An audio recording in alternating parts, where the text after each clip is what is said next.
पावन शिवरात्रि की भक्तों कथा सुनाते हैं, पावन कथा सुनाते हैं। शिवलिंग पर गंगा जल ही क्यों भक्त चढ़ाते हैं, हम कथा सुनाते हैं। हम सावन शिवरात्रि की भक्तों कथा सुनाते हैं, पावन कथा सुनाते हैं। शिवलिंग पर गंगा जल ही क्यों भक्त चढ़ाते हैं, हम कथा सुनाते हैं। क्यों प्रथा ये शुरू हुई है, भक्तों सुनो कथा यही है। क्यों प्रथा ये शुरू हुई है, भक्तों सुनो कथा यही है। प्रिय भक्तजनों, आज हम आपको श्रावण मास की शिवरात्रि कथा सुनाएंगे और इस कथा के माध्यम से ये बताने की चेष्टा करेंगे कि भोलेनाथ को गंगा जल चढ़ाने की प्रथा कब से शुरू हुई। प्रिय भक्तों, भगवान भोलेनाथ को गंगा जल के साथ साथ बेलपत्र व दूध चढ़ाने का भी प्रचलन है। इसकी पौराणिक कथा भी हम आपको सुनाएंगे। प्रिय भक्तों, भगवान भोलेनाथ ही एकमात्र ऐसे देव हैं जो मात्र लोटा भर गंगा जल से ही प्रसन्न हो जाते हैं और भक्तों पर अपार कृपा करते हैं। तो आइए भक्तों, सुनते हैं श्रावण शिवरात्रि की ये परम कल्याणकारी एवं पावन कथा। सुनाते हैं। क्यों प्रथा ये शुरू हुई है, भक्तों सुनो कथा यही है। क्यों प्रथा ये शुरू हुई है, भक्तों सुनो कथा यही है। प्रिय भक्तजनों, पौराणिक कथाओं में वर्णन है कि देवशयनी एकादशी के दिन विष्णु जी योग निद्रा में चले जाते हैं और इस सृष्टि का संचालन भोलेनाथ करते हैं। प्रिय भक्तों, भगवान शिव को भोलेनाथ इसलिए तो कहते हैं कि मात्र लोटा भर गंगा जल अर्पित करने से ही भक्तों पर अपार कृपा दृष्टि रखते हैं। प्रिय भक्तों, भगवान भोलेनाथ को गंगा जल चढ़ाने की प्रथा सदियों पुरानी है। आइए जानते हैं इसकी पौराणिक कथा। सुनाते हैं। क्यों प्रथा ये शुरू हुई है, भक्तों सुनो कथा यही है। क्यों प्रथा ये शुरू हुई है, भक्तों सुनो कथा यही है। प्रिय भक्तजनों, ऋषि दुर्वासा ने जब अपने उपहार की ऐसी दुर्दशा देखी तो उन्हें इंद्रदेव पर बड़ा ही क्रोध आया और कहने लगे, हे इंद्रदेव, तुम्हें अपने स्वर्ग सिंहासन पर अत्यधिक गर्व हो गया। मेरा श्राप है कि तुम्हारा स्वर्ग ऐश्वर्यहीन हो जाएगा और तुम्हारा स्वर्ग सिंहासन भी छिन जाएगा।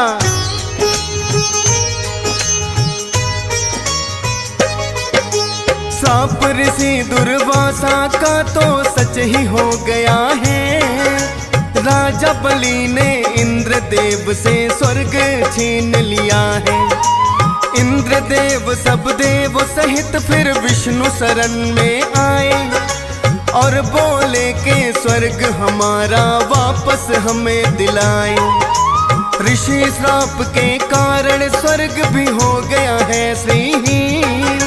दैत्य हुए बलशाली, हमारी शक्ति हो गई छीन। विष्णु जी उनसे बोले कि ये है भूल तुम्हारी। ऋषि दुर्वासा तो है स्वयं शिव शंकर के अवतारी। फिर भी स्वर्ग पाने का उपाय तुम्हें बताते हैं, पावन कथा सुनाते हैं। शिवलिंग पर गंगा जल ही क्यों भक्त चढ़ाते हैं, हम कथा सुनाते हैं।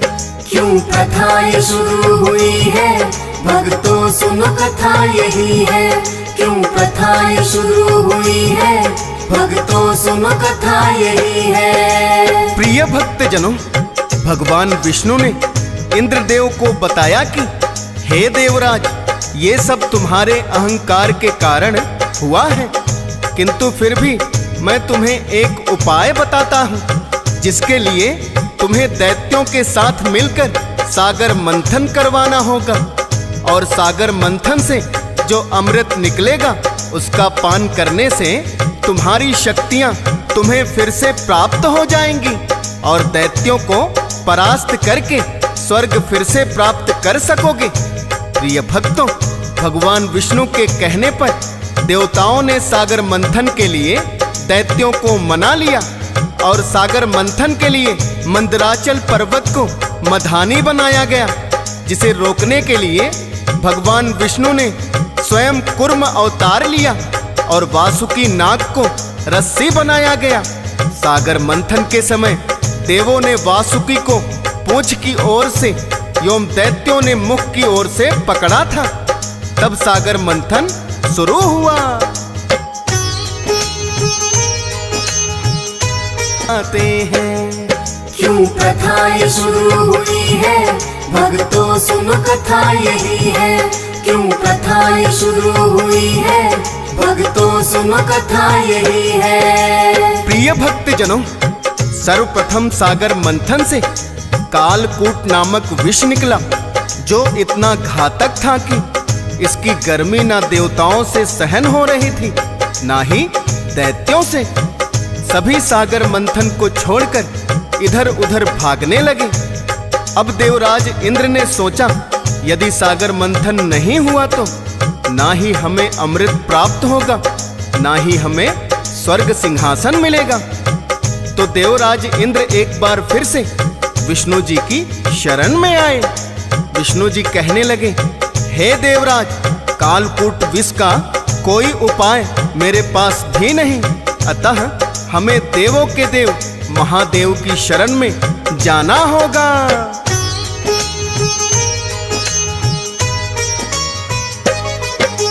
भोलेनाथ की शरण में फिर तो सभी देवता आए। कहने लगे, भोले संकट से हमको आप बचाए। कालकूट विष से संकट में सारी सृष्टि है, जिसको धारण करने की बस आप में शक्ति है। भोलेनाथ से सब देवों ने करी जो करुण पुकार, कालकूट विष लेकर इन्होंने लिया है कंठ उतार। माँ गौरा की शक्ति ने जिसे कंठ में रोक दिया, भोलेनाथ का लेकिन इससे नीला कंठ हुआ। नीलकंठ महादेव तभी तो ये कहलाते हैं, पावन कथा सुनाते हैं। शिवलिंग पर गंगा जल ही क्यों भक्त चढ़ाते हैं, हम कथा सुनाते हैं। क्यों प्रथा ये शुरू हुई है, भक्तों सुनो कथा यही है। क्यों प्रथा ये शुरू हुई है, भक्तों सुनो कथा यही है। प्रिय भक्त जनों, कालकूट विष को भोलेनाथ ने धारण कर लिया और माता गौरा ने उसे अपनी शक्ति से कंठ में ही रोक दिया। किंतु कालकूट विष इतना घातक था कि भोलेनाथ का कंठ ही नीला पड़ गया और भोलेनाथ बड़े ही व्याकुल हो उठे। सभी देवता बड़े ही चिंतित हुए और उन्होंने कालकूट विष की अग्नि को शांत करने के लिए गंगा जी का शीतल जल भगवान भोलेनाथ के शीश पर डाला। प्रिय भक्तों, ये सावन मास के कृष्ण पक्ष की चतुर्दशी तिथि का दिन था। इसी कारण भोलेनाथ को जल चढ़ाने की प्रथा शुरू हो गई।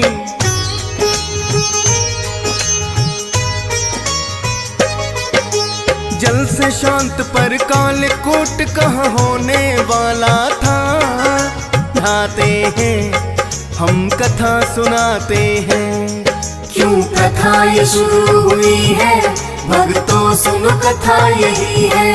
क्यों प्रथा ये शुरू हुई है, भक्तों सुनो कथा यही है। प्रिय भक्त जनों, इस कथा में हमने यहाँ तक बताने का प्रयास किया कि भगवान भोलेनाथ को गंगा जल या दूध चढ़ाने के पीछे क्या पौराणिक कथा है।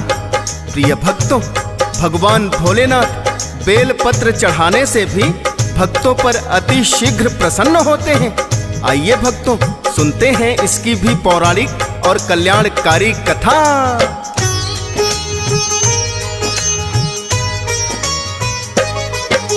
चित्रभानु नामक एक भक्तों भील शिकारी था। एक दिन करने शिकार रात को वन में चला गया। बेल पत्र के एक वृक्ष पर वो तो चढ़ गया है, देखा नहीं उसके नीचे शिवलिंग भी बना हुआ है। बहुत देर तक नजर उसे न शिकार कोई आया। बेचैनी में बेलपत्रों को नीचे उसने गिराया। और संयोग से उस दिन भी सावन शिवरात्रि थी। अनजाने में भोलेनाथ की उसने पूजा की। दर्शन देने भोलेनाथ उसे स्वयं आ जाते हैं, पावन कथा सुनाते हैं। शिवलिंग पर गंगा जल ही क्यों भक्त चढ़ाते हैं, हम कथा सुनाते हैं। क्यों प्रथा ये शुरू हुई है, भक्तों सुनो कथा यही है। क्यों प्रथा ये शुरू हुई है, भक्तों सुनो कथा यही है। प्रिय भक्तजनों, चित्रभानु नामक शिकारी से भोलेनाथ मात्र इतने में ही प्रसन्न हो गए कि उसने शिवरात्रि के प्रहर में अनजाने में ही बेलपत्र शिवलिंग पर चढ़ा दिए थे। प्रिय भक्तों, जब एक शिकारी से जो कि पशुओं को मार मार कर खाता था, भोलेनाथ अनजाने में चढ़ाए बेल पत्रों के कारण प्रसन्न हो सकते हैं, तो श्रद्धा भाव से बेल पत्र अर्पित करने वाले पर कैसे कृपा करेंगे, ये तो आप जानते ही होंगे। बेलपत्र चढ़ाने का एक और पौराणिक कारण है। बेलपत्र अपने त्रिकोणीय आकार के साथ भगवान शिव के 3 नेत्रों का प्रतिनिधित्व करते हैं। इसके अतिरिक्त यह भगवान शिव के अस्त्र त्रिशूल का भी प्रतीक माना जाता है। कहते हैं भगवान शिव को जल के साथ या दूध के साथ बेलपत्र अर्पित करने से भक्तों की हर मनोकामना पूर्ण हो जाती है।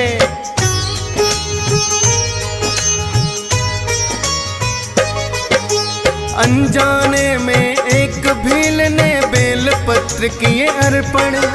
भोलेनाथ ने खुश होकर उसको भी दे दिए दर्शन। श्रद्धा भाव से सोचो अगर तुम इन्हें चढ़ाओगे, मन वांछित वरदान क्यों ना भोले से पाओगे। जो सावन में कांवड़ लेकर गंगा जल करे अर्पण, सफल हो समझो भक्तों फिर तो मानो का जीवन। डीएस पाल ने महत्व कांवड़ का तो बतलाया है। श्रद्धा भाव से शिवरात्रि की कथा को गाया है। फौजी सुरेश पे भोलेनाथ कृपा बरसाते हैं, पावन कथा सुनाते हैं। शिवलिंग पर गंगा जल ही क्यों भक्त चढ़ाते हैं, हम कथा सुनाते हैं। क्यों प्रथा ये शुरू हुई है, भक्तों सुनो कथा यही है। क्यों प्रथा ये शुरू हुई है, भक्तों सुनो कथा यही है।